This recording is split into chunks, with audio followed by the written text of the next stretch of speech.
अस्सलाम वालेकुम viewers, this is me Syeda Hania Shah and you are watching drama star. नाज़रीन, जैसे कि आप जानते हैं, थोड़े दिन पहले होने वाला एक अफसोसनाक वाक़या सैयदा सानिया ज़ारा का कत्ल केस। गुज़रते टाइम के साथ जैसे जैसे वक्त गुजर रहा है उसी तरह से ये केस पेचीदा होता जा रहा है। हक़ाइक़ क्या कहते हैं, मैरिट क्या कहता है, इन्वेस्टिगेशन क्या कहती है, उसके वालिदैन क्या कहते हैं और उसके ससुराल वाले क्या कहते हैं, हर चीज़ एक अलग पहलू इख्तियार कर रही है। हर किसी का मौक़िफ़ एक अलग तरफ जा रहा है। मैरिट क्या कहता है ये अभी तक समझ में नहीं आ रही। उसका कत्ल किया गया या उसको ख़ुदकुशी करने पे मजबूर किया गया। मेरी दरख्वास्त है सीएम पंजाब मरीम नवाज़ साहिबा से, जैसे कि जब से उन्होंने ज्वाइन किया है बहुत अच्छे वो काम कर रही हैं, कानून में बहुत सारी तब्दीलियाँ उन्होंने की हैं और हर मज़लूम की आवाज़ बन रही हैं, हर मज़लूम की आवाज़ सुन रही हैं। इस केस में भी उनसे दरख्वास्त है, उनसे इल्तिजा है, हर हायर अथॉरिटी से इल्तिजा है कि इस केस में मेरिट देखा जाए और इस केस में मेरिट पर फैसला किया जाए, ताकि एक सानिया ज़ारा तो बन चुकी है, आगे कोई सानिया ज़ारा ना बने। आगे कोई औरत लड़की हक लेने के चक्कर में, अपने इंसाफ लेने के चक्कर में, आवाज़ उठाने के चक्कर में मज़ीद सानिया ज़ारा ना बन जाए। आज का दौर देखते हैं तो हमें वो पुराना दौर याद आता है जब लड़कियां पैदा होती थी और उन्हें दफना दिया जाता था, उन्हें जला दिया जाता था, उन्हें मार दिया जाता था। कहा जाए ये तो गलत ना होगा कि आज से बेहतर तो फिर वही दौर था जहां 20 साल, 15 साल, 18 साल पाल के, पोस के, पढ़ा के, तरबियत दे के, शऊर दे के उनको कत्ल ही करवाना है या उनको इस तरह से मौत की नींद सुलाना है। तो बेहतर नहीं था कि जब वो पैदा होती थी तभी उन्हें जला दिया जाता था या उन्हें दफना दिया जाता था। मेरी दरख्वास्त है, हमारी दरख्वास्त है हर सीनियर अथॉरिटी से, हमारी दरख्वास्त है वज़ीर आला पंजाब से, सीएम पंजाब से, हमारी दरख्वास्त है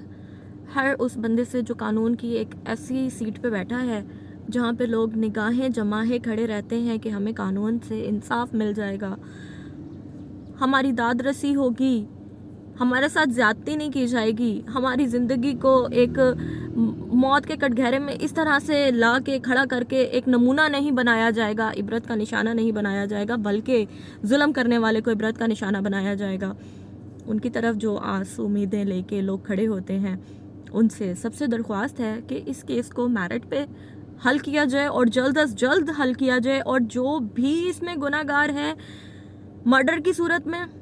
खुदकुशी करने पे मजबूर करने की सूरत में, जिस तरह से भी जो बंदा गुनहगार है उसको सज़ा दी जाए और उसको इबरत का निशाना बनाया जाए और जल्द अज जल्द इस केस का फ़ैसला किया जाए और हमारी औरतों के, हमारी लड़कियों के जो भी हकूक़ हैं उन पे मज़ीद तवज्जो दीजिए, नज़रसानी कीजिए। आज का जो ज़माना है कहते यही है कि बहुत से औरतों को हकूक़ हासिल हैं, कदम ब कदम साथ मिला के औरतें चलती हैं, शाना बशाना मर्दों के चल रही हैं, लेकिन कहाँ, कैसे, कब, क्यों?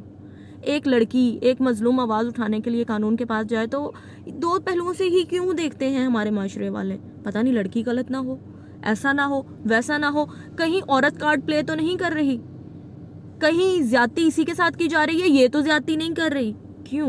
मैरिट क्यों नहीं देखा जाता, सुना क्यों नहीं जाता, हमारे कानून इतने सख्त क्यों नहीं किए जा रहे? चाहे गलत जो भी हो, लड़का हो, लड़की हो, जो भी गलत हो, उसको कानून के दायरे में रहते हुए सज़ा मिलनी चाहिए और कोई सानिया ज़ाहरा आगे नहीं बननी चाहिए। जहां बात की जाए ममता की, तो ममता तो ऐसा रिश्ता है, ऐसा ऐसा जज्बा है, जब औरत माँ बन जाती है तो अपनी ज़िंदगी, अपनी खुशियाँ, अपना वक्त, अपना सब कुछ भूल जाती है और रात के लिए तो बहुत सी कुर्बानियाँ देती है। कोई लड़की माँ होने के बाद खुदकुशी, बहुत सी मजबूरियाँ ऐसी होंगी कि लोग सोचते होंगे या लड़कियाँ सोचती होंगी आवाज़ उठाएंगे, हक तो मिलना नहीं है, इंसाफ तो मिलना नहीं है, खुदकुशी ही कर लें। जैसा कि ये भी कहा जाता है कि इंसाफ लेने के लिए मरना पड़ता है, लड़कियां ये सोचें कि हम मर जाएंगे तो इंसाफ मिलेगा, लेकिन उसके बावजूद भी जब माँ बन जाती है औरत तो वो अपनी ज़िंदगी, अपनी खुशियों के बारे में भूल जाती है, अपने आप के बारे में भूल जाती है, अपनी औलाद को सोचती है, अपने आप में बने उस सांचे को सोचती है जो औलाद की शक्ल में अल्लाह पाक ने उसे नवाजा होता है। कैसे वो कोई भी इख्तियारात अपने इस्तेमाल करते हुए या अपनी ममता को भूल के अपने साथ ऐसा जुल्म होने दे।